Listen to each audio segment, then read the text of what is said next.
Welcome to this new session of Design of Steel Structure.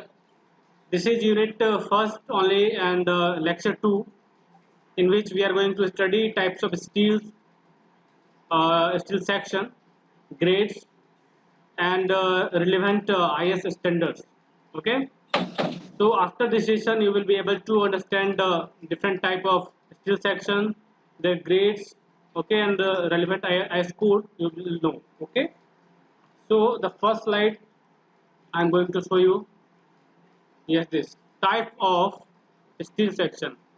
तो basically अगर देखेंगे तो दो टाइप के आपको स्टील सेक्शन दिखेंगे. पहला जो है रोल्ड स्टील सेक्शन और दूसरा आपका है बिल्ट अप स्टील सेक्शन.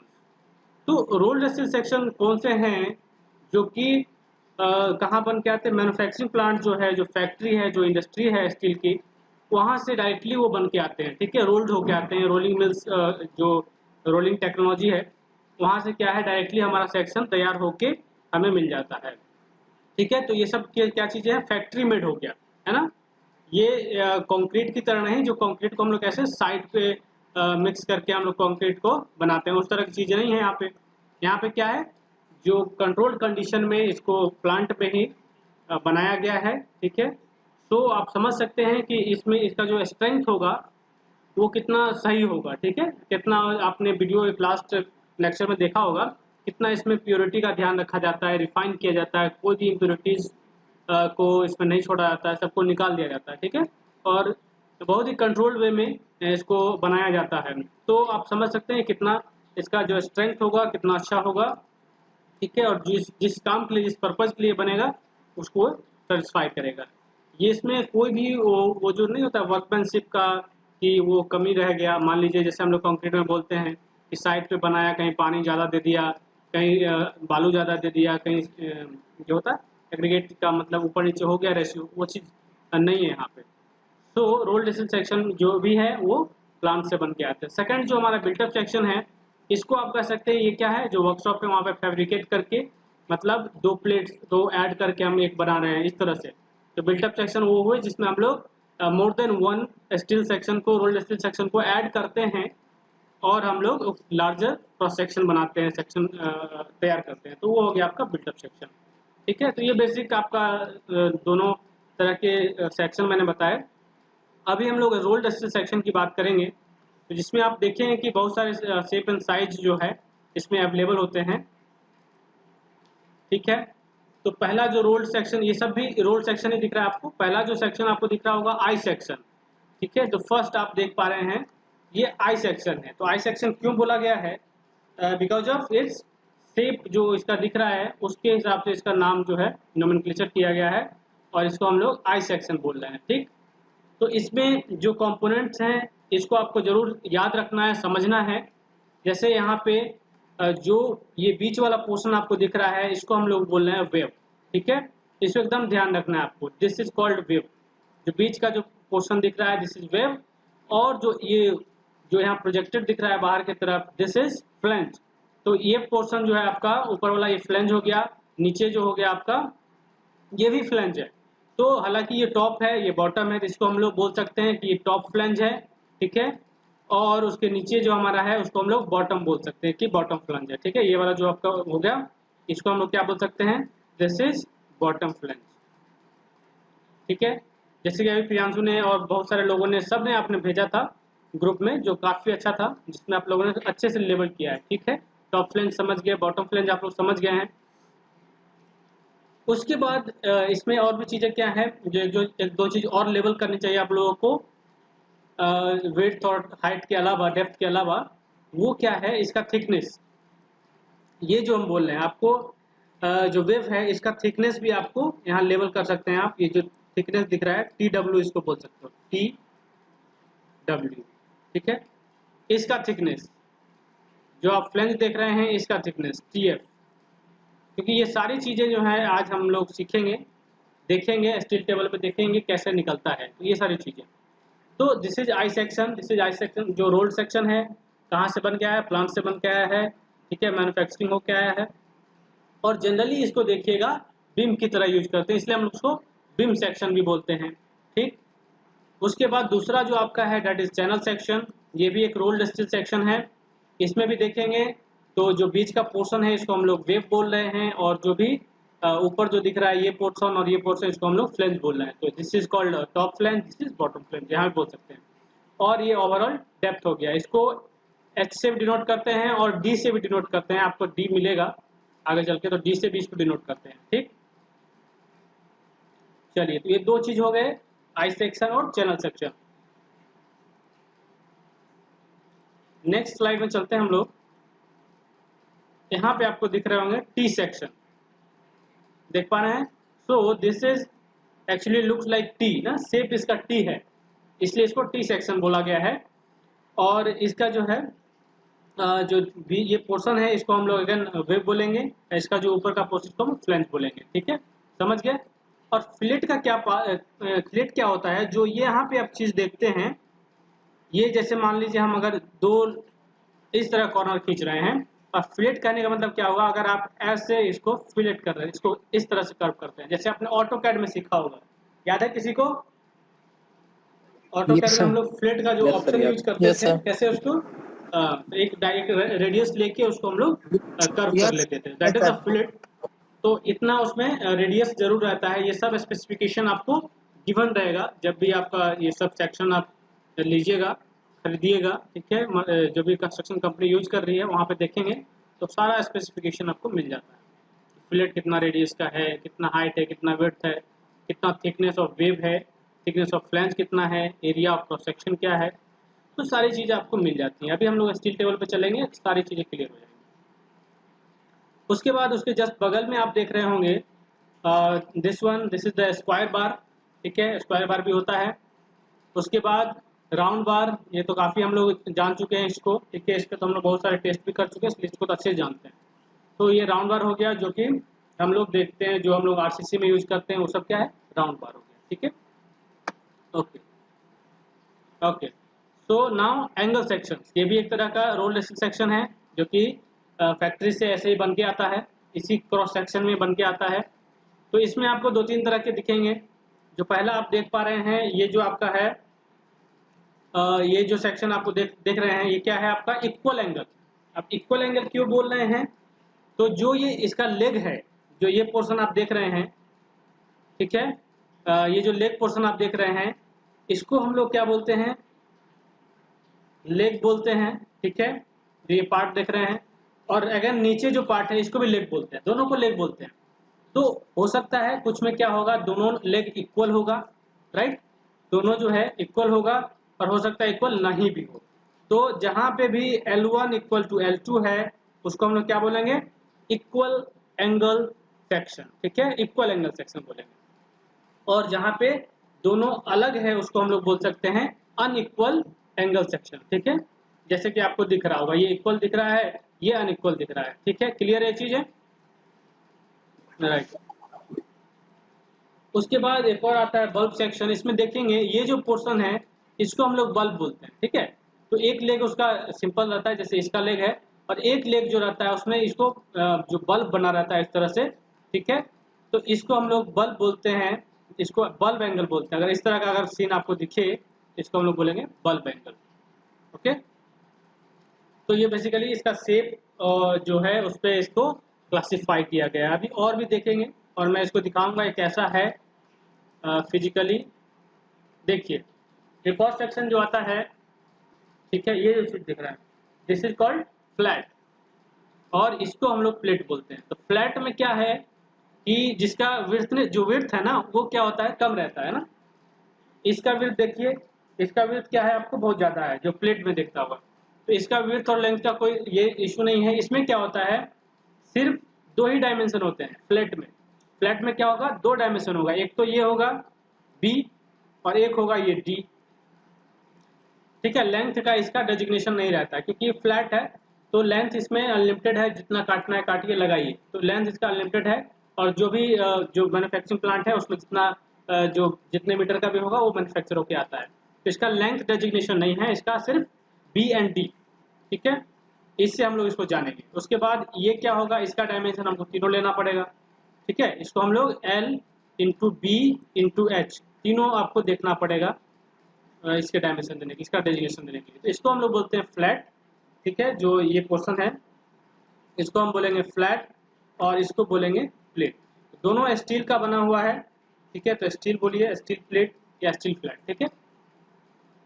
और जनरली आप देखेंगे जो बना ये सब होता है किसका बना होता है, जनरली आपको मिलेगा 250 माइल्ड स्टील, राइट।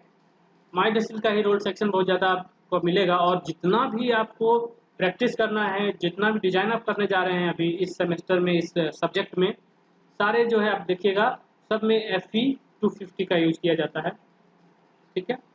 बट अभी क्या है, लिमिट स्टेट में HYSD बार का भी यूज होता है, तो उसको तो अभी नहीं देखेंगे क्योंकि सिलेबस में हमारा सिर्फ वर्किंग स्ट्रेस पढ़ना है, जैसा मैंने बताया था आपको लास्ट क्लास में।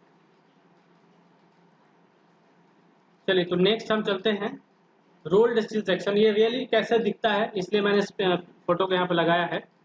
तो अभी आपको समझ में क्लियरली आ रहा होगा किस तरह की चीजें हैं, और आपने बहुत सारी जगह ये चीज देखी होंगी। देखा है क्या आपने? ये सेक्शन कहाँ देखे होंगे बताइए तो? ये जो आई सेक्शन है रेलवे में, रेलवे देखे होंगे। उसके बाद ये एंगल सेक्शन तो आपको बहुत जगह मिल जाता होगा, घरों में मिल जाता होगा, है ना?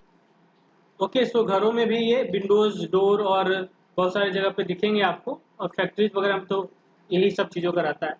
तो इसको एंगल बोलते हैं, ठीक है। जिसमें आपको इसका शेप देखिए, इस तरह से इसका एक लेग यहाँ दिख रहा होगा, ठीक है। ये एक लेग दिख रहा है, ये दिख रहा है, ठीक है, L1 और L2। उसके बाद अगर हम आई सेक्शन की बात करें तो हम लोग सिंपली यही बात करते हैं, है ना। इसका जो आगे का पोर्शन है ये टॉप फ्लैंज इसको बोलते हैं, इसको हम लोग बॉटम फ्लैंज बोल देते हैं, और इसको हम लोग क्या बोलते हैं, वेब बोल देते हैं, है ना। ये चीज़ें।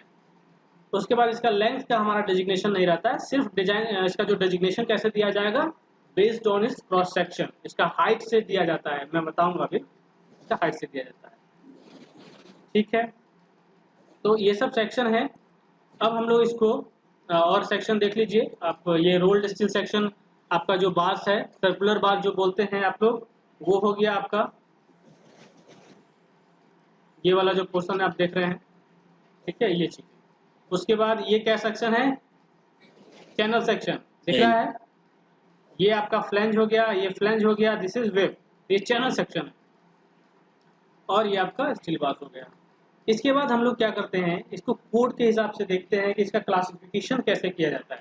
क्योंकि रोल्ड स्टील सेक्शन तो आपने देख लिया, ठीक है, हमने आई सेक्शन देखा, चैनल सेक्शन देखा, एंगल सेक्शन देखा, बट वहाँ पे क्या है, उसका क्लासिफिकेशन किया गया है, फर्दर क्लासिफिकेशन किया गया है बेस्ड ऑन उसका जो डायमेंशंस है उसके हिसाब से। तो चलिए आपको उसमें एक कोड दिखाता हूँ, उससे आपको पता चलेगा। चलिए तो यहाँ पे देखिए जो हमारा कोड है, दिस इज IS 802 1989, ठीक है, वो ईयर लिखा हुआ है। और ये 808 जो है दिस इज कोड लिखा हुआ है, कोड लिखा हुआ है। इसको बोलते हैं इंडियन स्टैंडर्ड कोड, ठीक है। ब्यूरो ऑफ इंडियन स्टैंडर्ड जो है, ठीक है, गवर्नमेंट की बॉडी है। तो वो लोग क्या है, उसमें हमारा जो स्टैंडर्ड बनाया जाता है, ठीक है। आपको हर तरह के मटेरियल के लिए, डिजाइन के लिए, डिजाइन प्रैक्टिस के लिए बहुत सारे स्टैंडर्ड आपको वहाँ से मिलते हैं। तो इस पर हम लोग क्या है, कोड का यूज करते हुए आगे बढ़ना है, कोड का हेल्प लेते हुए आपको ये डिजाइन करना पड़ेगा।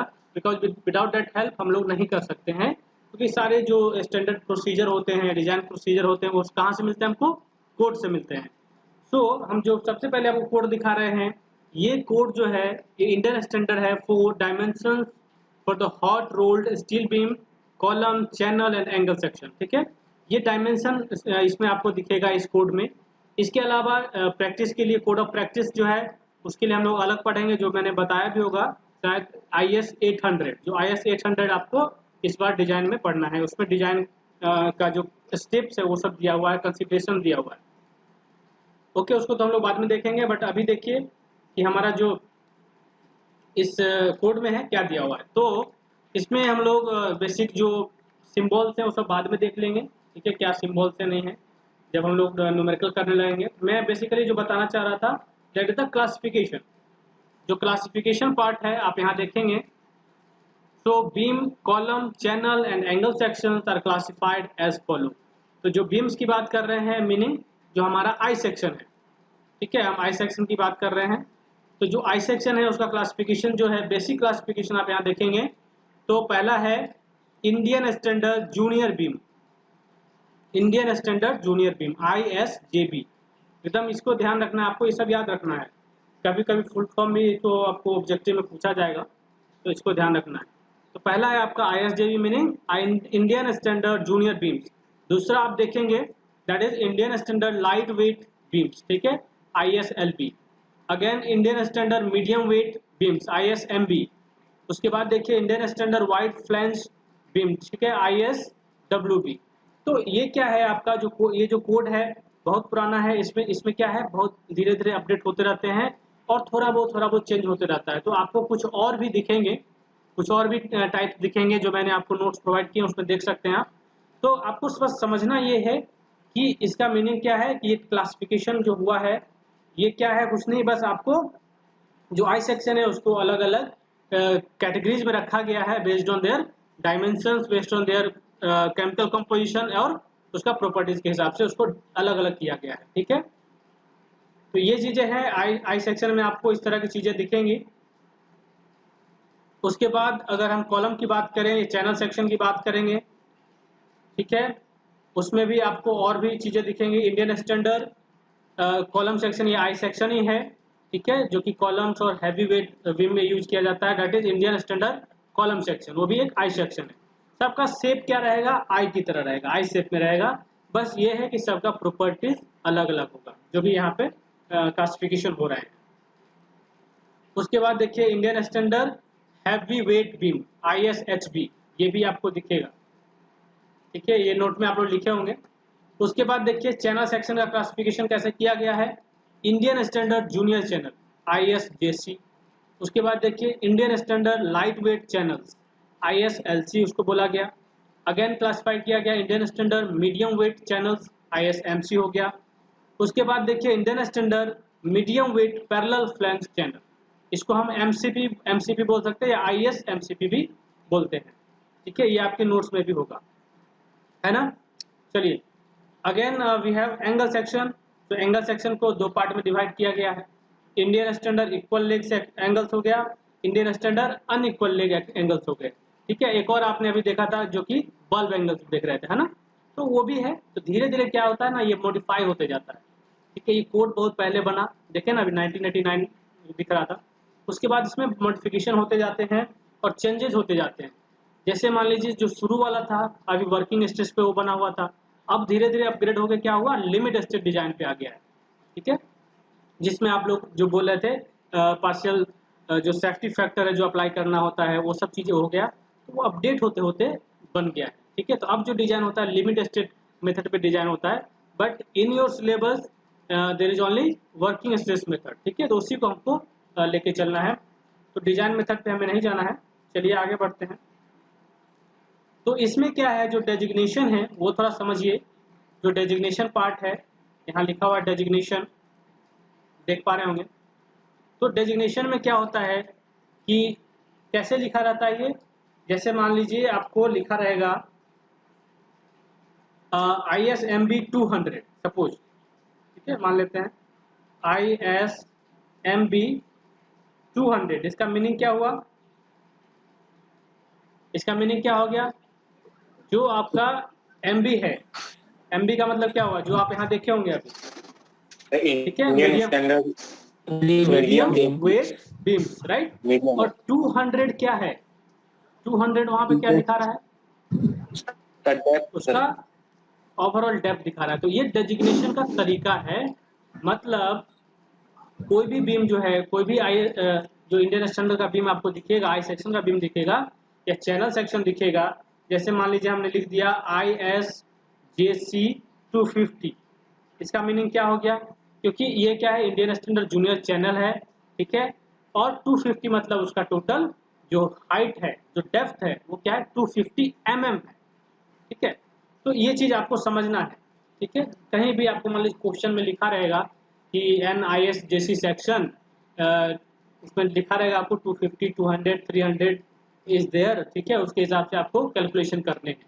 तो आपको स्टील कोड देखने आना चाहिए फिर इससे, क्योंकि अगर हमको ये डेजिग्नेशन पता चल गया तो सीधा स्टील कोड में जाएंगे, वहां से देख लेंगे, ठीक है। तो ये डेजिग्नेशन पार्ट हो गया। उसके बाद एंगल सेक्शन जो होता है उसका डेजिग्नेशन कैसे करेंगे, जो एंगल सेक्शन है, ठीक है। इसके लिए कैसे लिखा रहेगा, ISA, ठीक है, ISA लिखा हुआ है। उसके बाद मान लीजिए 100 × 100 × 10, इसका मीनिंग क्या हुआ, 100 क्या है, दोनों, ये दोनों लेग का है, लेग है। L1, हाँ L2, और आपका जो 10 दिख रहा है दैट द थिकनेस। तो ये थिकनेस हो गया और आपको L1 L2 उसका लेग का साइज हो गया, ठीक है, mm में। तो ये क्या हो जाएगा, आपका डेजिग्नेशन एंगल सेक्शन का हो जाएगा। तो आई सेक्शन का डेजिग्नेशन करना है तो कैसे करेंगे, ISJB 250 200 जो साइज का रहेगा उस तरह से उसका डेजिग्नेशन लिखा रहेगा। चैनल सेक्शन का भी उसी रहेगा, ISJC 250 ISLC 200, इस तरह से कुछ आपको दिखाई देगा। और जो एंगल सेक्शन है उसका कैसे दिखाई देगा, तो उसमें आपको L1 × L2 × T लिखा रहेगा, थिकनेस उसका दिया रहेगा, ठीक है। इस तरह का डेजिग्नेशन आपको दिखेगा, अभी बहुत सारा दिखेगा आगे चल के। जैसे मान लीजिए ये जो है स्टील टेबल है, बीम सेक्शन का, आई सेक्शन का, यहाँ पे आपको बहुत सारा प्रॉपर्टी दिखेगा, देखिए यहाँ पे। तो ये टेबल है, इस टेबल का यूज हमें बहुत करना पड़ेगा आगे चल के, ठीक है। इस टेबल को कैसे यूज करना है वो भी आपको समझ में आना चाहिए। तो मान लीजिए मैं किसी भी एक जो अभिषेक है क्या, तो मैं अभिषेक से सिर्फ पूछूंगा, सब लोग नहीं बोलेंगे, एक एक करके बताएंगे। तो मेरा क्वेश्चन इसमें रहेगा, मान लीजिए हम आपसे पूछें कि ISMB 250, ठीक है, ISMB 250 एक हमारा सेक्शन लिया हमने, उसका आपको बताना है मुझे कि उसका मिनिमम मोमेंट ऑफ इनर्शिया कितना है, ISMB 250, ठीक है। मेरा क्वेश्चन समझ गया आप? Yes sir. ISMB 250 यहाँ दिख रहा है क्या, मोबाइल में सही से दिख रहा है आप लोगों को? यस सर, दिख रहा है। ठीक है, तो ISMB राइट 250 ये हमारा डेजिग्नेशन है जिसका मैं पूछना चाह रहा हूँ। तो इसका आपको बताइए मिनिमम मोमेंट ऑफ इनर्शिया क्या है? सर 5130 सेंटीमीटर पर पाथ। ठीक है, सबसे पहले हम यहाँ चले गए। उसके बाद देखिए इस लाइन में जाने के बाद कहाँ पे है, ये देखिए, तो IYY यहाँ दिख रहा है, IXX यहाँ पे दिख रहा है, ये सेंटीमीटर 4 में दिख रहा है। तो मोमेंट ऑफ इनर्शिया जो मिनिमम है कितना है, ये वाला उसको मिनिमम आपको दिखेगा, है ना, 335 सेंटीमीटर 4, राइट, उस पे पावर 4 होगा क्योंकि मोमेंट ऑफ इनर्शिया है, समझ गए ना। उसके बाद अगर हम पूछेंगे आपसे कि इसका मास क्या होगा, तो वो भी आप बता सकते हैं मास के बारे में, क्योंकि मास जो है ऊपर लिखा हुआ दिख रहा है ना, kg पर मीटर, मतलब 1 मीटर में कितना kg होगा वो लिखा हुआ है, देख पा रहे होंगे। उसके बाद मैं बोलूँगा अगर सेक्शनल एरिया क्या है, एरिया आप यहाँ से बता सकते हैं कि एरिया कितना है इसका, एरिया इज 47.5, हाँ 47.5 सेंटीमीटर स्क्वायर आपको दिख रहा होगा। उसके अलावा अगर आपको उसका टोटल ओवरऑल डेप्थ है वो तो 250 रहेगा, ये तो ऑब्वियस है क्या, क्योंकि हम ISMB 250 बोल रहे हैं, 250 तो उसका डेप्थ हमको क्लियर हो गया पहले ही। उसके बाद उसका विड्थ देखिए, विड्थ भी आपको दिख रहा होगा 250 125 दिख रहा है। उसके बाद टी देखिए 6.9 दिख रहा है, ठीक है। बेसिकली यहाँ पे यूज क्या करना है वो हो गया आपका एक तो एरिया, ठीक है। उसके बाद आपको यहाँ पे यूज करना है दैट इज डी। उसके बाद आपको यूज करना है जो उसका थिकनेस होगा, जो फ्लैंज का थिकनेस होगा, वेब का थिकनेस होगा, वो सब यूज करना है, ठीक है। तो यहाँ पे हमको लगता है स्मॉल टी जो आप देख पा रहे हैं दैट इज किसका है, वेव का है, क्योंकि वेव जो होता है ना थोड़ा पतला है इसलिए उसका वेव का टी होगा। कैपिटल टी का जो एब्रिविएशन वहाँ देखिएगा दैट इज द फ्लैंज का होगा। उसके बाद जो स्लोप दिख रहा है वो क्या दिख रहा है कि वहाँ धीरे धीरे जो है वो आप देखेंगे जहाँ ज्वाइंट होता है वेव और फ्लैंज का वहाँ पे एक स्लोप रहता है, तो वो स्लोप आपको दे दिया होगा, यस सर, वो रेडियस आपको दे दिया होगा, ठीक है, इस तरह से। उसके बाद IXX आपको दिख रहा होगा यहाँ पे, वो आपको यूज करना है यहाँ से, ठीक। IYY यूज करना है आपको। उसके बाद आपको रेडियस ऑफ गायरेशन निकालने के लिए जो RX और IY ये दिख रहा ना, रेडियस ऑफ गायरेशन दिख रहा है, यस सर, ये चीज़ों का भी बहुत यूज होने वाला है।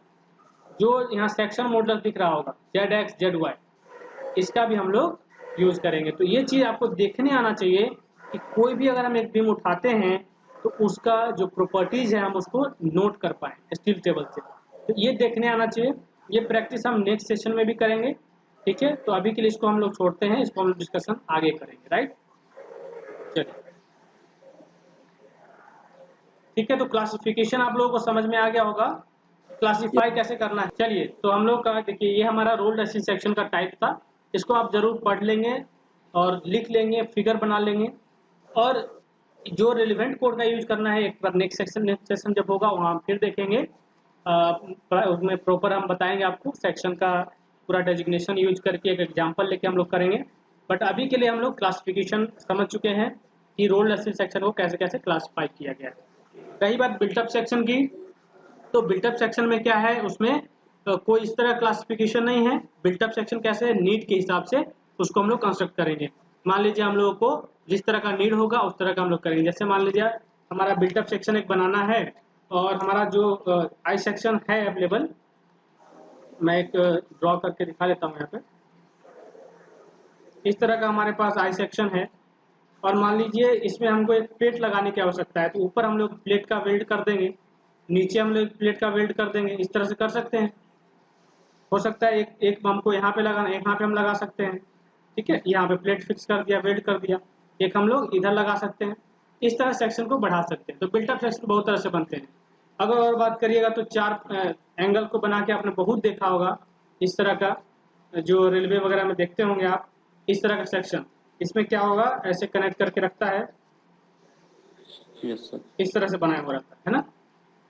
वहाँ पे आप पढ़िएगा, पैटर्न्स वगैरह पढ़िएगा कैसे इसको कनेक्ट करते हैं, तो वो चीज़ें। तो बिल्टअप सेक्शन के बारे में हम लोग देखेंगे आगे चल के, कुछ एग्जांपल करेंगे। और बेसिकली आपका डिजाइन जो बेस्ड है वो रोल्ड स्टील सेक्शन पे है और बिल्टअप पे बहुत ही कम है। लेकिन यहाँ पे इम्पोर्टेंट क्या होगा कि आपको बिल्टअप सेक्शन जब भी आएगा तो आपको थोड़ा टेंशन बनेगा कि हम कैसे उसका मोमेंट ऑफ इनर्शिया निकालें।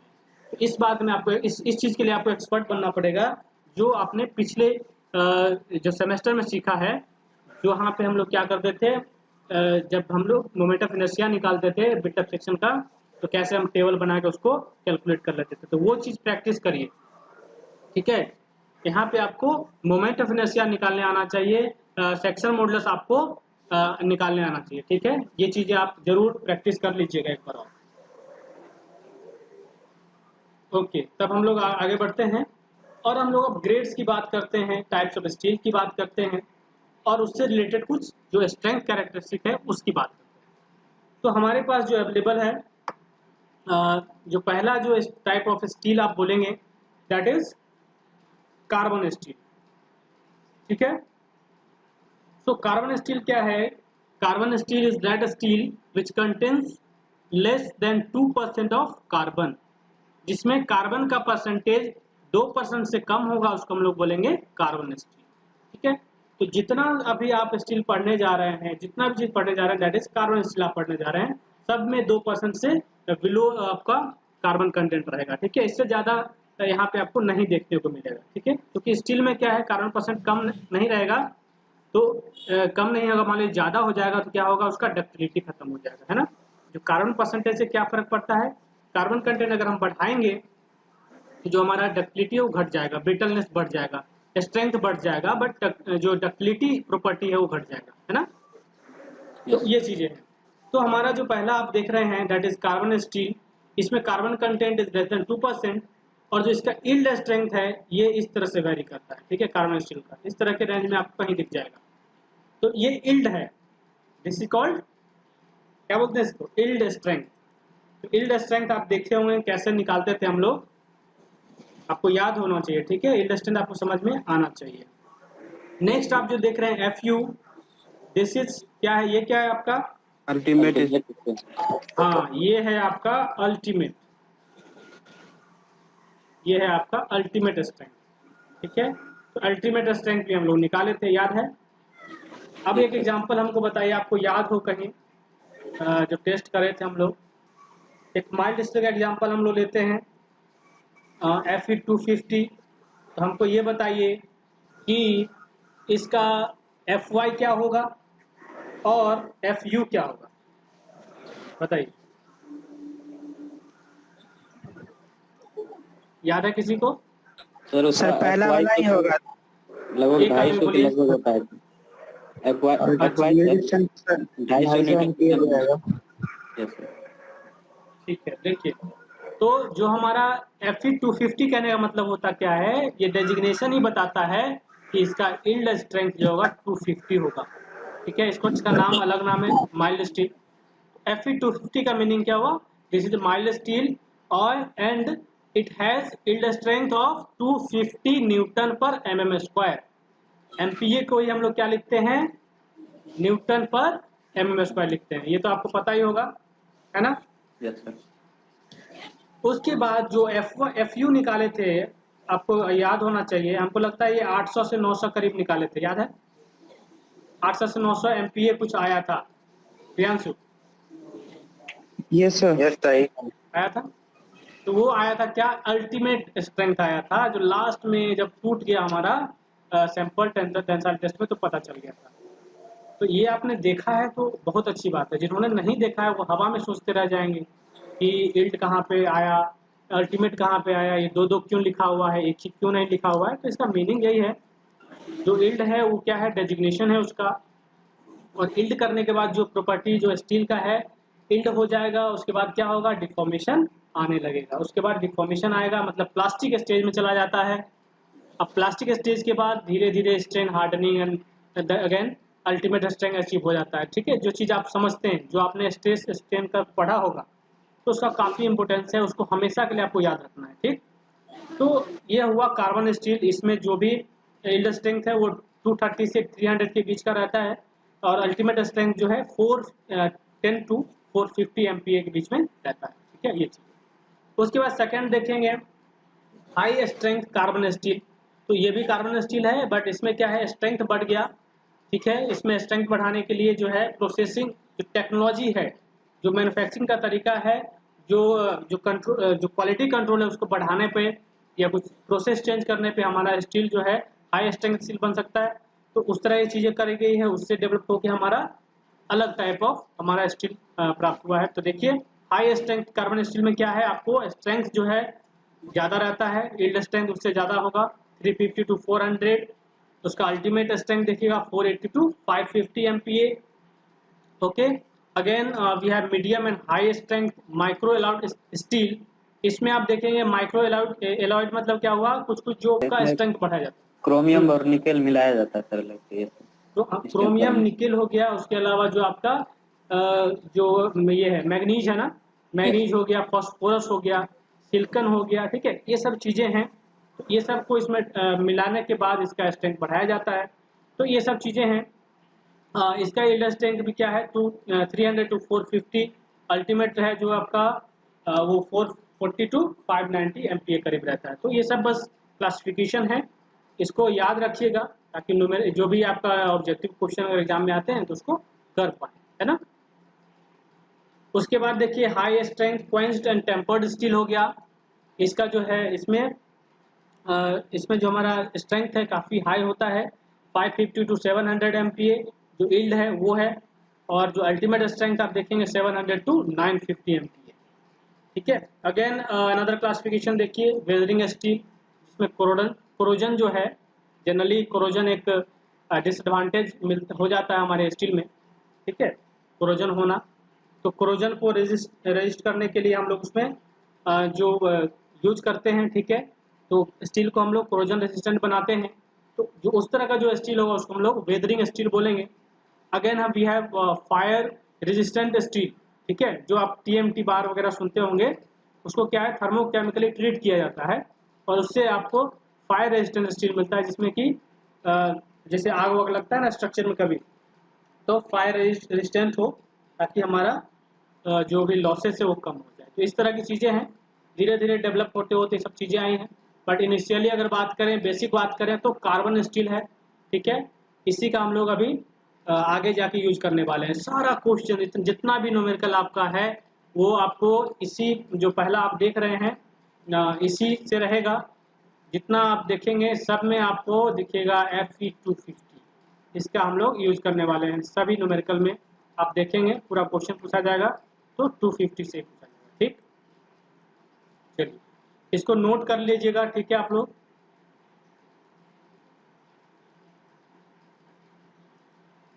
ठीक है।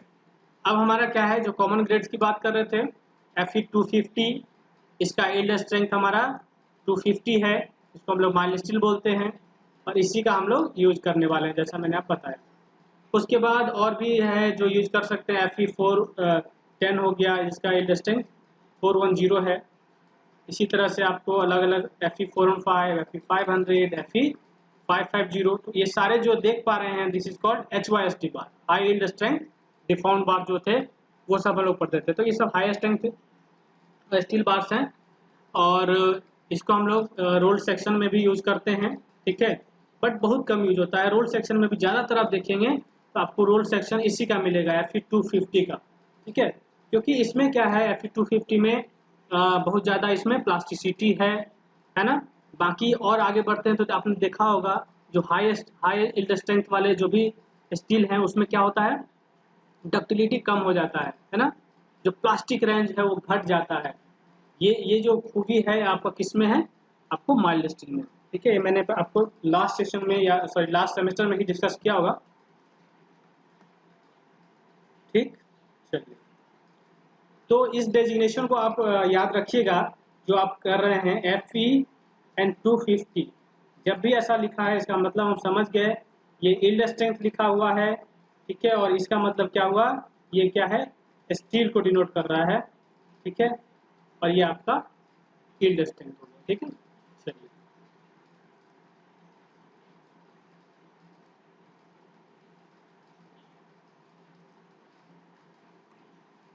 चलिए उसके बाद हमारा जो भी रिलेटेड IS स्टैंडर्ड है, तो सबसे पहला जो हमारा कोड ऑफ प्रैक्टिस है डिजाइन का है, दैट इज IS 800 1984। ये जो है कोड है जिसका हम लोग यूज करने वाले हैं इस पूरे सिलेबस में। ठीक है, इसी पे बेस्ड आपका डिजाइन होने वाला है, इसको एकदम नोट कर लीजिएगा, IS 800 1984। कभी भी आपको अगर क्वेश्चन पूछा जाता है कि डिजाइन ऑफ स्टील के लिए जो कोड ऑफ प्रैक्टिस है वो कौन सा है, सो दैट इज IS 800 1984। ठीक है, all structural steel used in general construction coming within the purview of IS 800 1984 shall before fabrication comply with one of the following Indian standard specification। उसके अलावा जो हमारा क्वालिटी और उसके जो भी बोलते हैं ना, जो उसका कनेक्शन करने के लिए जो भी चीज़ें हैं प्लस उसका स्ट्रेंथ का, तो इन सब के लिए भी अलग अलग क्वालिटी कंट्रोल के लिए कोड्स बने हुए हैं। जैसे हम लोग structure steel standard quality produce करना चाहते हैं तो हमको इस कोड को देखना होगा। उसके बाद और देखिएगा स्ट्रक्चर स्टील जो ऑर्डिनरी क्वालिटी के लिए हमको इसको यूज करना होगा। तो ये सब चीज़ें जो है, ठीक है, हम लोग को बस जानने के लिए पढ़ लेना है। एटलीस्ट आपको मान लीजिए अगर आ गया ऑब्जेक्टिव में तो एटलीस्ट आप सही से टिक कर पाए, इसलिए इसको थोड़ा सा याद रख लीजिए।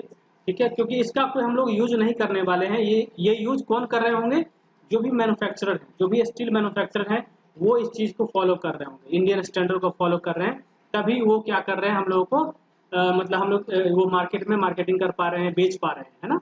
अगर क्वालिटी नहीं रहेगा तो उसका जो भी स्टील होगा वो फिर उसका यूज नहीं हो पाएगा। ठीक है, सही से जो फ्री स्ट्रक्चर बनेगा उसका स्ट्रेंथ नहीं आ पाएगा, फेलियर हो सकता है। इसलिए जो भी क्वालिटी कंट्रोल आप देख रहे हो कहाँ से हो रहा है, तो जो इंडियन स्टैंडर्ड कोड्स बने हैं ये क्या है, इसको सारे इंडस्ट्री को, जो भी स्टील इंडस्ट्री है वो इनको फॉलो करते हैं, तब जाके स्टील मैन्युफैक्चर करते हैं, स्टील सेक्शन बनाते हैं और हम तक पहुँचता है। ठीक है, तो इनको आपको क्या कर लेना है, बस एक बार ब्रीफली इसको देख लेना है, नोट कर लेना है। समझ गए, क्लियर है, कोई डाउट है क्या आपको?